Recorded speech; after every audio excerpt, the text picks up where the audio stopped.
Hello guys, I'm Yasir Ahmed, second year MBBS student at Madurai Medical College. இந்த வீடியோவில் எதை பற்றி பார்க்க போகிறோம் அப்படின்னா, எங்கள் காலேஜில் துளிர் அப்படின்னு சொல்லிட்டு ஒரு ஆர்கனைசேஷன் இருக்குது.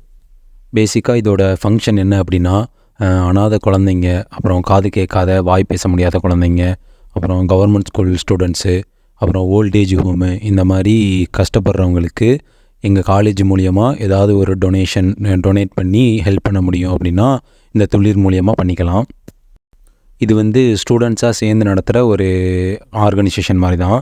எங்கள் காலேஜில் உள்ள ப்ரொஃபஸர்ஸ் இல்லைனா ஸ்டூடெண்ட்ஸ் அவங்களோட பர்த்டே இந்த மாதிரி ஏதாவது வந்துச்சுன்னா அவங்க ஏதாவது பணமாகவோ இல்லை பொருளாவோ இல்லை ஃபுட்டு அந்த மாதிரியோ தொழில் மூலியமாக இந்த மாதிரி ஏழைகளுக்கு கஷ்டப்படுறவங்களுக்கு கொடுக்கலாம். இந்த வீடியோவில் என்னென்னா, காது கேட்காமல் வாய் பேச முடியாமல் இருக்க அந்த குழந்தைங்கள்லாம் இருப்பாங்கள்ல ஒரு இடம், அந்த இடத்துல அவங்களுக்கு ஸ்நாக்ஸு அப்புறம் ஸ்டேஷ்னரி ஐட்டம்ஸ் இதெல்லாம் எங்கள் காலேஜில் ஒரு ப்ரொஃபஸர் ஸ்பான்சர் பண்ணாங்க. அதை துளிருங்கிற அந்த இயக்கம் மூலியமாக இவங்களுக்கு கொண்டு போய் சேர்த்தது தான் அந்த வீடியோ.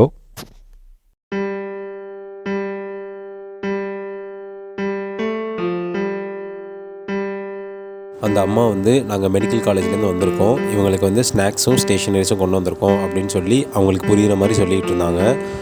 அப்புறம் எங்களுக்கு தேங்க்ஸ் சொல்லுங்கள் அப்படின்னு சொன்னாங்க.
இவங்களுக்கு பேசவும் முடியாது, காதும் கேட்காது. அப்படிங்கிறதுனால நாங்கள் சைகை மூலியமாக அவங்கள்ட்ட பேசிகிட்டு இருந்தோம்.